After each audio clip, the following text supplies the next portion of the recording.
I'm Bobby J. Welcome back to the channel. This is episode 101. 100 plus episodes, 2 years of YouTube, and I tell you, it's been a lot of fun.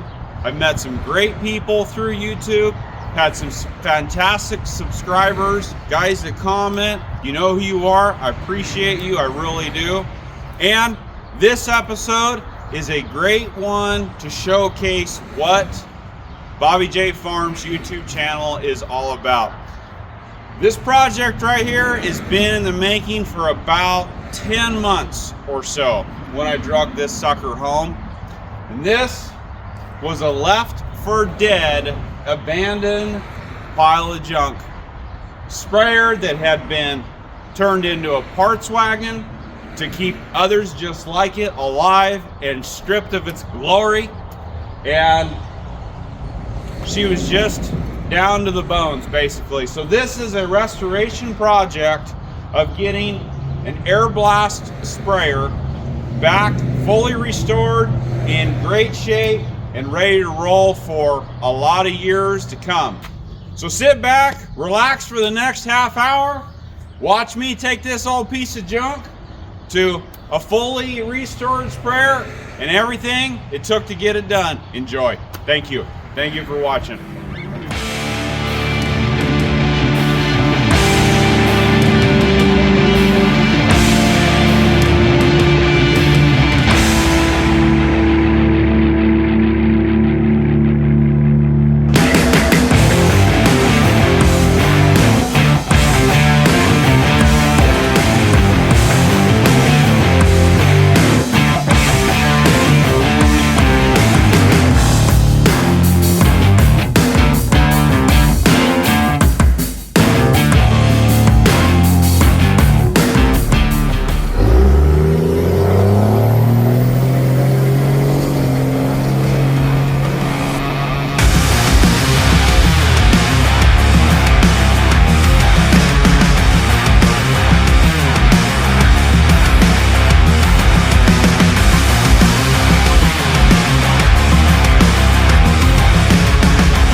Well, what I drag home today, this is a big piece of junk, kinda, but hopefully by the time we're done, this is not gonna be a piece of junk. And what this is a custom built sprayer, tree sprayer.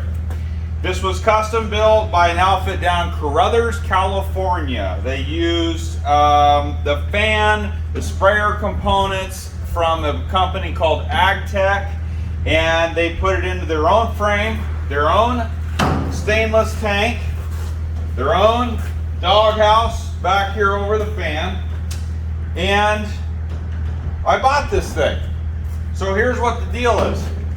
This was a Facebook Marketplace find, and they had recently sold all of their older stuff in an auction, and a fella down there bought this and decided lot number 120, decided either he bought it and thought he would do an auction flip, or it maybe turned out to be too much for him. Don't know, that's only speculation, right? But what we do know is I think he thought he was going to turn a quick buck. He advertised it for 2,200 bucks. And between the old hem-haw and the back and forth program, we brought her home for 1,400 bucks. So let me give you a quick rundown on this. Now, There is a lot of parts missing. There's no hitch on the front of this, which is what we're going to take care of right now. Most of the plumbing is gone. The lid to the tank is gone. I can't stand on this because this thing will tilt forward. The pump is gone. Most of the plumbing is all gone. All the plumbing back here, the valving is all gone. Pretty much all that stuff is gone. So you might be saying, why the heck would you drag this piece of junk home? This looks like this was a parts wagon. Well, I think it was. I think it was. But the thing is, look at this frame. It's got this sweet roller back here. I'm digging the roller because I had on my other sprayer, I had to build some slides to get on and off the trailer. I'll show that later on. But that roller was a pretty good idea. This frame in this puppy is no slouch. I mean, look how heavy the front of this thing is. There's some beef with an extra side of beef. Big 8-lug hubs. That's not the small 8-lug setup. That's the big 8-lug setup right there. 16.5, 16.1s. Some pretty decent floaters. This tire is okay. This tire over here is better. So we got some, decent rubber. We've got a good frame. We've got a good fan. I believe that this is a pretty good fan. We've got a gearbox that was manufactured in 2011. So in theory, this thing is only like 13, 14 years old, somewhere in that neighborhood. Oh yeah, and we got no drive line on the front. That's also missing. Forgot to add that in. But yeah, we got a 625 gallon stainless tank. Lot number 120. That tank right there, that's not cheap to build. That is not cheap. So we need a drive line. We need a hitch. We need a pump. We need a whole bunch of plumbing. We need paint. We need doors right here. We need to get all this all closed up. Doors. And then, we need a lid up on top. We need a lid there. And I think from there, we can put ourselves together a sprayer for a pretty good price. I think I can have about 5,000 bucks in this thing. And I think I'll be spraying. And not only will I be spraying for 5,000 bucks, I'll be spraying with a new driveline, a new pump, new valves. The valves aren't cheap either. What else? New paint job. I pretty much covered most of it, right? We're going to be sitting with some pretty new parts, with some new, we'll be sitting with some new parts in this thing, combined with some older parts that are in it that I think are still good. These bearings right here, this fan spins over nice and free. The gearbox, everything spins freely and smooth. Those pillow block bearings, we're in good shape on a lot of that stuff. So we've got some pretty good bones in this sprayer. I think this can be a pretty darn good sprayer. We're spraying about 100 gallons an acre approximately with this. So I'll be able to make it 6.25 acres per load. That's not bad. That's a little bit more than my current sprayer. So, and I'm excited to have two sprayers. You have two sprayers going in the field, or two sprayers to logistics, to strategize on one's here, one's there. It's always sucks because spraying is either an early morning thing or a late into the night thing.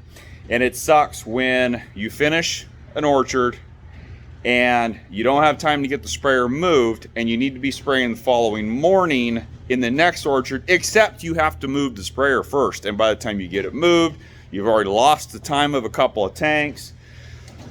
The next day is kind of screwed. So you could smartly, logistically get sprayers moved around where you finish an orchard late, You dump that one, the next morning you're on the other tractor and spraying. You're spraying early on, and then you can be hauling stuff, moving stuff around later in the day when it's hotter and the wind's blowing, all that jazz. So let's weld the hitch on. Step one, let's put a hitch on this thing.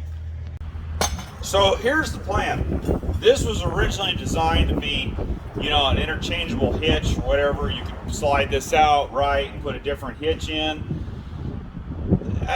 With what I've got here, what I bought, I don't really see a point. I think what I'm going to do is weld in this piece of 3.5 inch square tubing. I'm going to weld it solid in because I thought about drilling a hole and putting a pin, but I don't really necessarily care for the slop. And of course the original hitch is long gone. So what I'm going to do is weld that on there, weld everything in. We got a 2 5/16 Demco hitch, and that's really to set a lot of these sprayers. That my other sprayer uses a 2 5/16 ball rather than a farm pin hitch. Some of them I think use a farm pin hitch.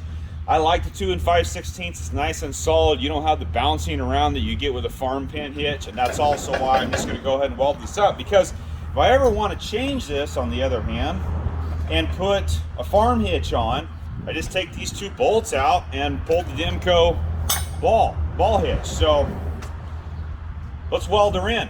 Oh, and the last thing is up here on the PTO is I've got this measured out from this lock collar out to where the ball is exactly the same as my current sprayer that I'm using, and I'll show later why that's important.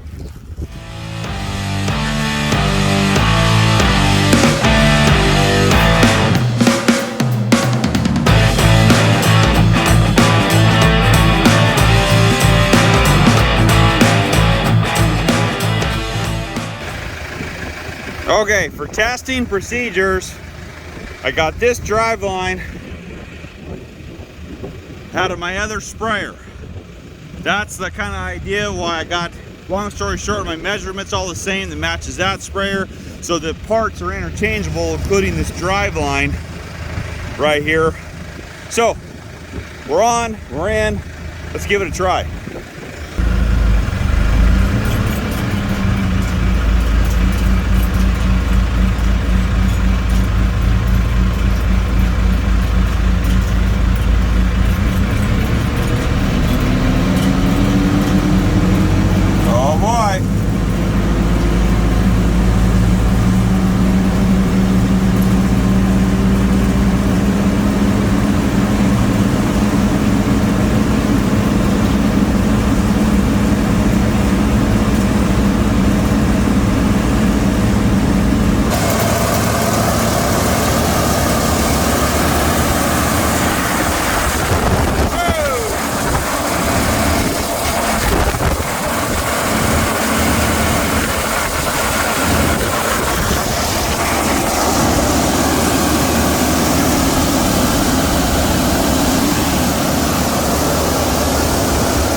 All right, finally back on this project here. I've been looking forward to this actually. And goal today is to get this tank off because I need to be able to, I want to paint the whole thing. Like I said, we're doing a full restoration on this old sprayer and put this thing back in service. And a fresh coat of paint is definitely on the list. So get this 600-gallon stainless tank off of here. Got to get the yoke off that shaft, slide that whole drive line, because the drive line comes through the tank. See how that works there? The PTO drive line travels through the tank to get to the gearbox. So slide that out of there, and then get the suction and return lines that are down there, get them off of the tank, and then a couple of bolts, and we can lift this thing right out of here. Look at this. Cut that open because I got to twist that whole fitting out of the tank. Look at all the crap in there. Yeah, That's all right. We'll get this thing all cleaned out. We'll be spraying before we know it.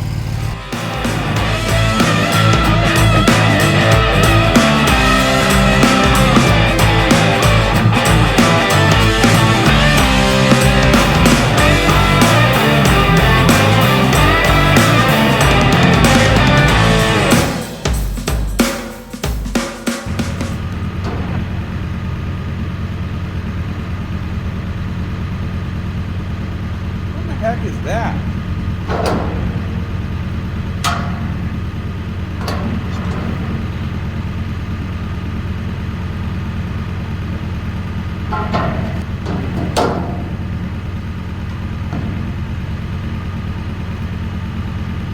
That? Extra parts.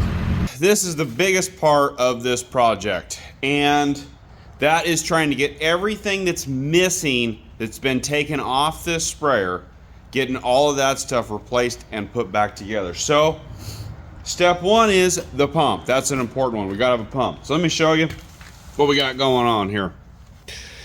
This is where the old pump went, and this is a slider that someone had made originally. Now, I've already added this, but that's what we had here. So the pump,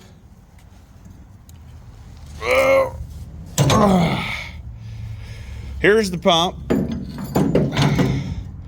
We got ourselves a brand new Ace centrifugal pump, and I had to clock this where my hand is at. I had to clock this. This was sticking straight up in the air. So I got it all ready. So now we're pointed in the right direction, and I just got to get this slider and everything all figured out. Our pulley to pulley is looking good. Now, rotation of this fan spins to the right, and this pump rotation is to the right. So far, so good. Now, get this all set up here. Build this little bracket. Next is something in here, not too sure. I don't have it exactly figured out, but I need to make a station to mount my electric valves to be able to control the spray. That's number two. Then number three, start knocking out some plumbing. And the big one, the doors. I actually wound up, as soon as I got those electric valves all figured out, I went straight into building the doors.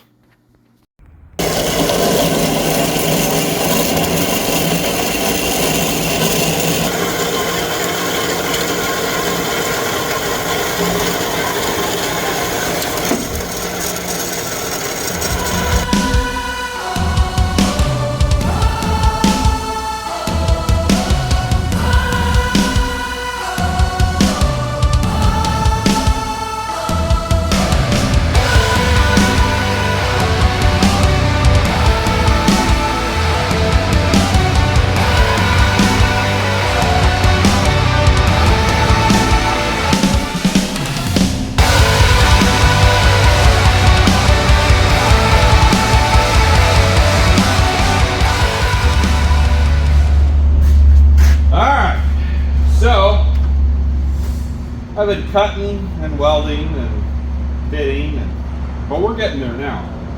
So here's my door. We got bullet hinges on that end, and as you can see, it comes in here and it clears this tire just fine. Even when I put a new tire, it's a little bit deeper. Should have plenty of clearance for that. A handle, and I think the latch is going to go right here. Haven't got that far yet, but what I need to do now is put in some braces. So I think my dang jack handle's in the way. If I take the jack out, this thing will go whoop in the back. The back, there's no tank. The back is way heavier than the front. So tongue will go up and the back will go down. So, but basically, this isn't rocket science. I think I just need a couple of verticals in here. So that's what we're going to do.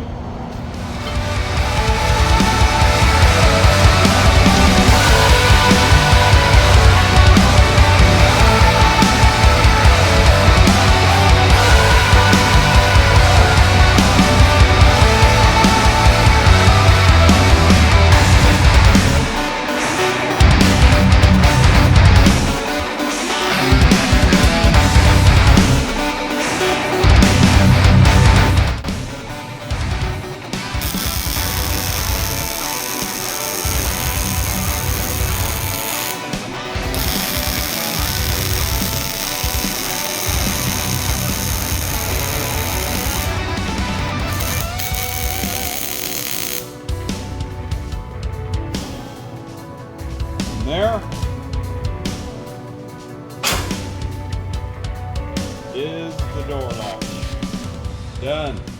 Okay. Yeah, there it is. I think I'm gonna call it an evening. It's getting late, but both sides are done. Boom. Swinger open.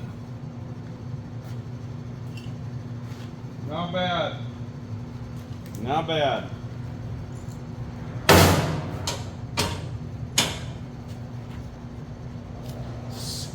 That's solid. Yeah, that pin's almost a little tight. Not bad. Okay, I'm gonna go get some dinner. See you.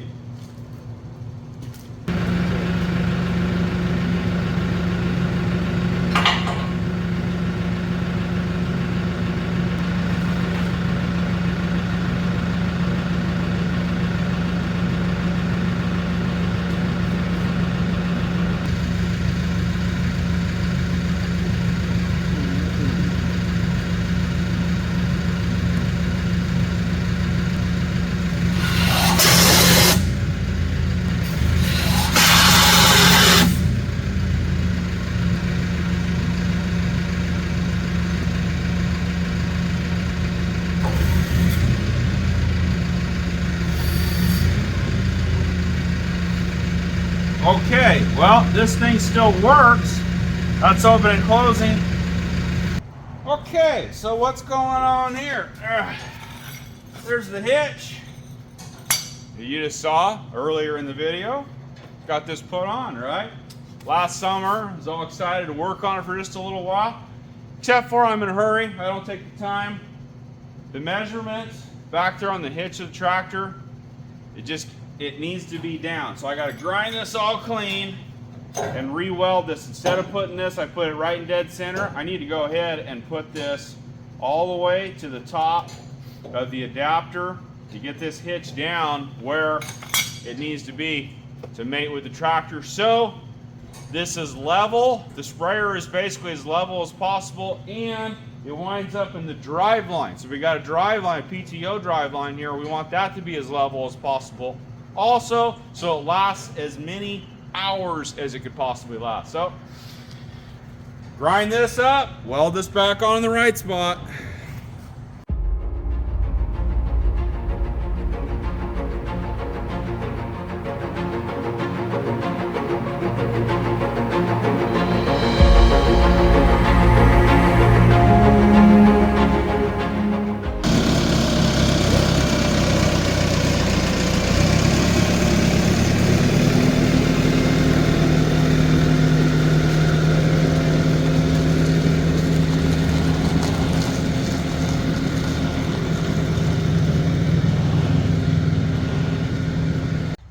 Okay, now in essence, to save a little bit of time and not keep this video from going an hour or to have to go 2 parts, we're cramming a lot of stuff into a single video. So let me show you what we got done so far.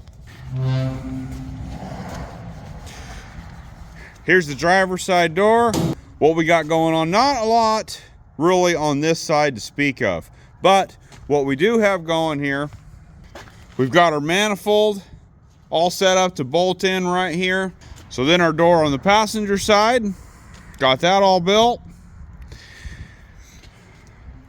Our mount for our pump is all done. We've got the 2 electric valves mounted in right here.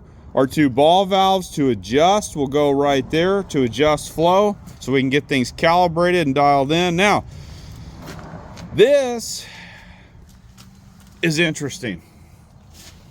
This right here is that hydraulic valve, and that is going to wind up and go right there where that hole is coming from the tank. That's going to be returned, and that will control flow return back to the tank, which will control pressure, actual spray pressure. Where we're at here, we are pretty much ready to throw some primer on this thing.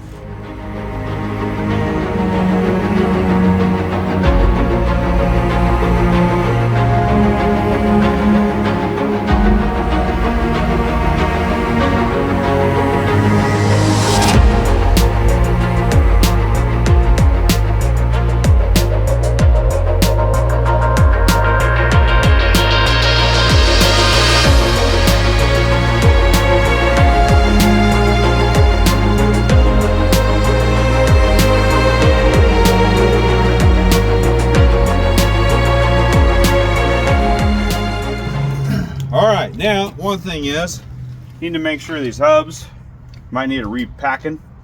So, got the cap off here and the cotter pin out, and I see red grease. So that's a good sign that stuff's not, you know, bone dry in here. Come on now. Get some fresh grease in here. Don't need a lot. Boop. Oh, that's a big ol', look at that hog. Go big or go home. I guess that's all right. It's not too bad.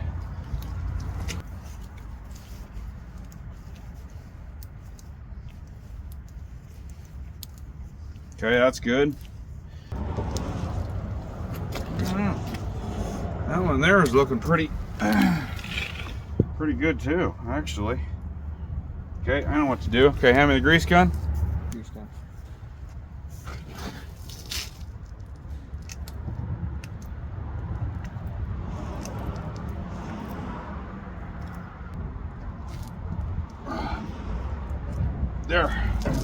There it is. I got this sloppy gal. Barber. There it is. Go get me a paper towel, buddy.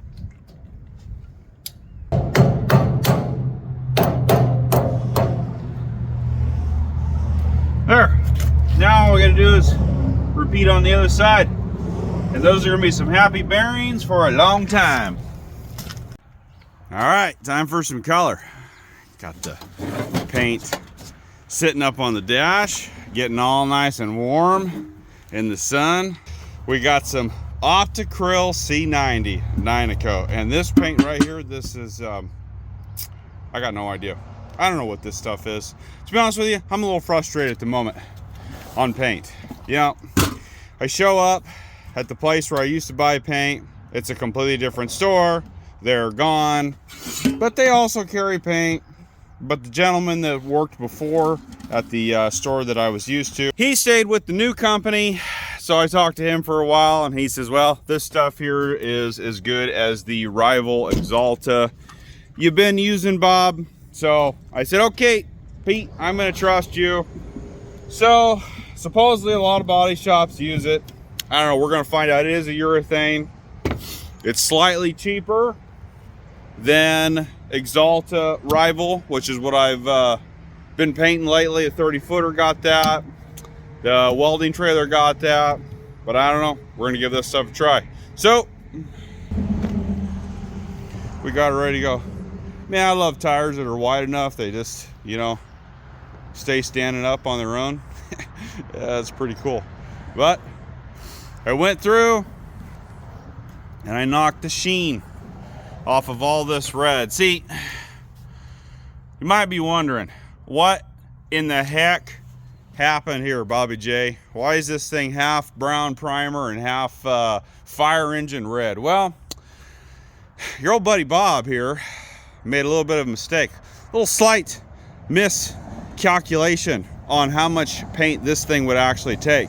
And up inside there, well, that hogged a lot of paint on that fan and down in that frame and everything. Shoot, I went right through all my primer, and I had a quart of red Rust-Oleum, because that's what this is. This is the rusty metal brown Rust-Oleum primer. I had a quart of red, so I said, you know what? We're going to keep moving here. It'll stick. And I'm confident, because it wound up, the rustiest stuff was all inside there. A lot of this still had that aqua colored paint still attached to it, so getting paint to attach to paint is really not the hardest thing in the world to do.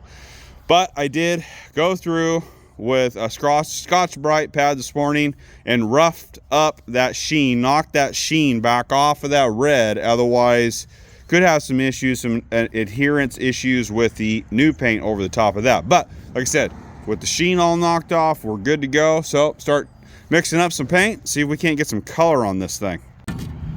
Well, let's see what we got here. Now, the color, I picked this out of a bunch of color chips on a cloudy day, trying to lay those color chips out on the hood of the 04.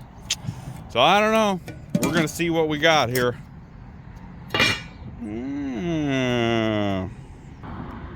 Okay. Now I suspect I'm going to use all of this, so I'm just gonna mix it right here in the can. Okay, 1 pint of hardener. There we go.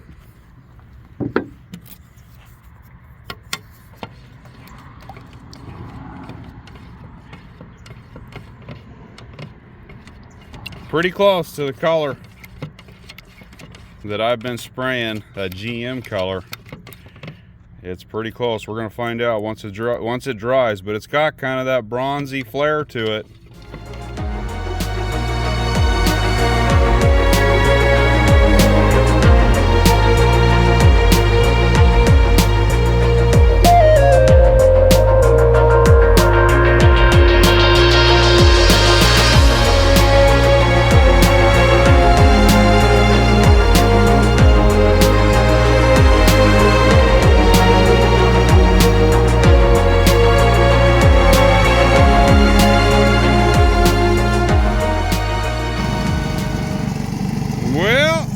What do we think? Not bad, huh? Came out pretty good. Had a little bit of water in the line, like right there. A little squirt of water, but you know what? We're not doing a hot rod. We're doing an old, rebuilt orchard sprayer. So you know what? That's gonna be good enough. Get some wheels and tires back on this thing and roll back in the shop. Okay, well, this old stainless tank, this thing's actually a little bit of a gem because I don't have an exact number for you, but I'll tell you what, it's not cheap to have one of these made. And I know it would be way more than what I paid for this whole thing, but she's a little nasty. See what we can do with the old buffer. See if we can get a little bit of shine back out of this stainless tank.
Starting on the very first hose. Okay, well, we're going from the manifold. Well, actually, he's on the nozzle side. There you go. Keep working that thing on there. There you go. And we'll throw a hose clamp on there. You got 15 to go. Get to work.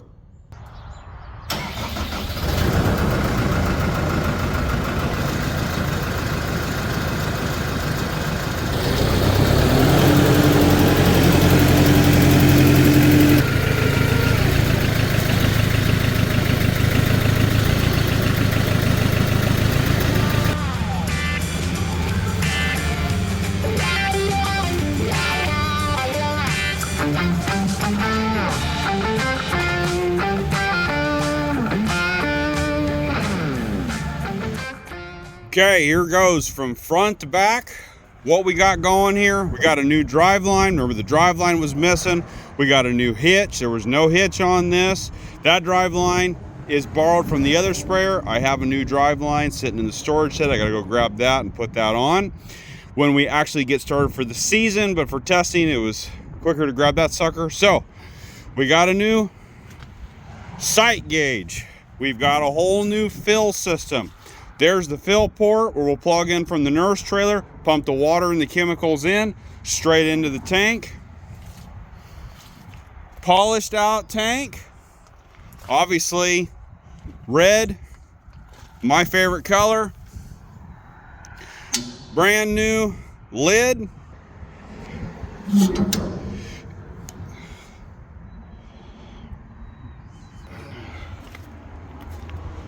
We greased the hubs. Now, down to business. This is where the majority of everything was missing. Here's the first thing. Doors. There were no doors.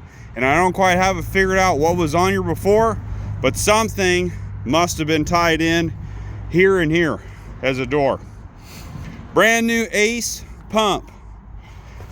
Our drive bell for it. We got our suction coming in from over there, coming out, going up. That little guy goes back to the tank. This is off and on. I'm a little unsure on that. We're going to use that as that port was in the tank, so I had to do something with it anyway, so I went ahead and gave myself an option. Two things that might help get air out of the pump with that open, and it also might work as a little bit of a pressure relief when the valves shut off and pressure spikes. Might kind of give a little, keep the fluid kind of moving. We come up here, our flow comes in, comes this way. We got a valve here if we need to stop it. This splits, goes to our electric valves. Those are the solenoid valves right there. Those are important. I'll show what those do in just a second. Now, coming down here, we've got two ball valves matching each solenoid. And those, eventually, I will have yellow marks to the right of each of those valves as I get this thing calibrated. Right there might be the sweet spots for, say, 100 gallons an acre at 3 miles an hour at 35 PSI. Mega mark, that way you know, right? That's why there's a big plate on the back to be able to write with a paint pen for calibration notes. And that line right there, that's actually a return from the pump back to the tank, and that is where that hydraulic valve is that can be actuated hydraulically to open and close and set pressure based upon how much returns to the tank. Now, coming out of the ball valves, we go to the back.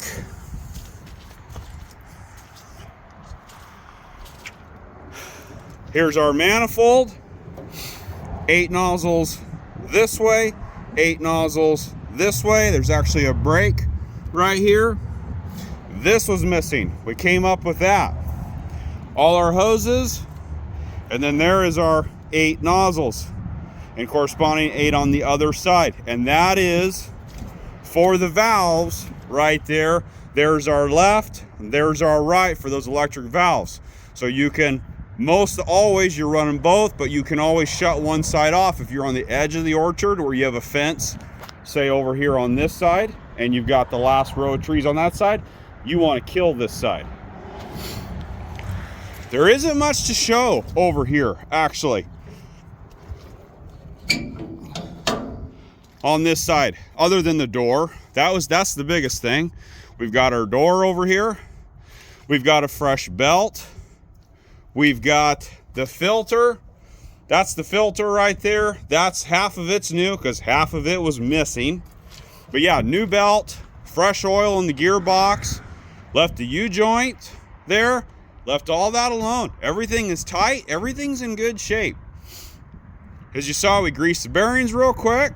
They're all tight and good shape. Lighting. We've got going on back here. Now, I did not know that these were this type of light. At first, I thought I had something weird going on, ground issue or something. But I think these lights are actually designed to do this. I'm actually they're truck lights. I got to Google the model and stuff and find out what these are. But those flash. That's pretty cool. That's a pretty cool safety addition right there. I like that. We've got 2 lights that point this way, and that helps at night to shine up into the trees, and basically that light follows the mist and the wind going up into the trees so you can see. And specifically, if something goes wrong where all of a sudden you've got no flow on this side, you'll be able to see it.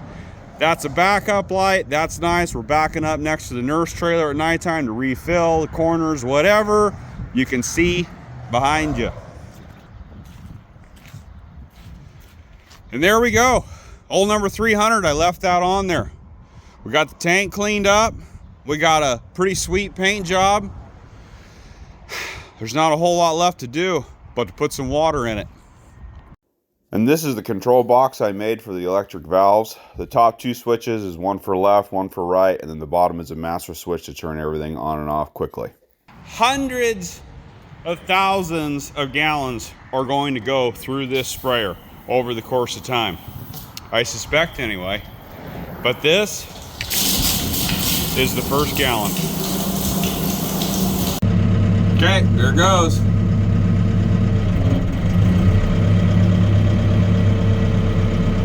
Oh man.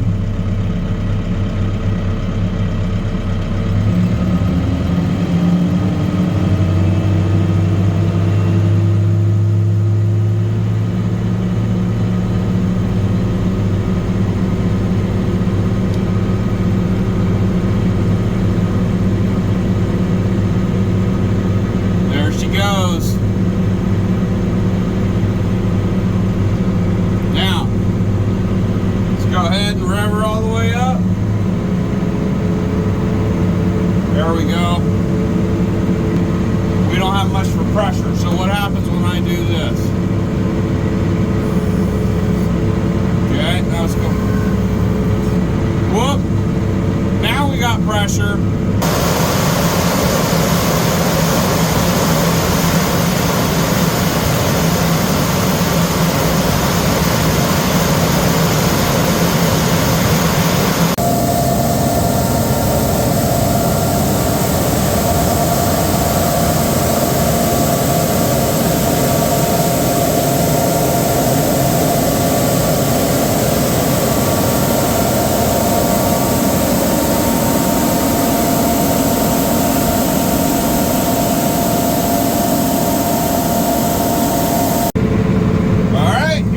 Test run number 1.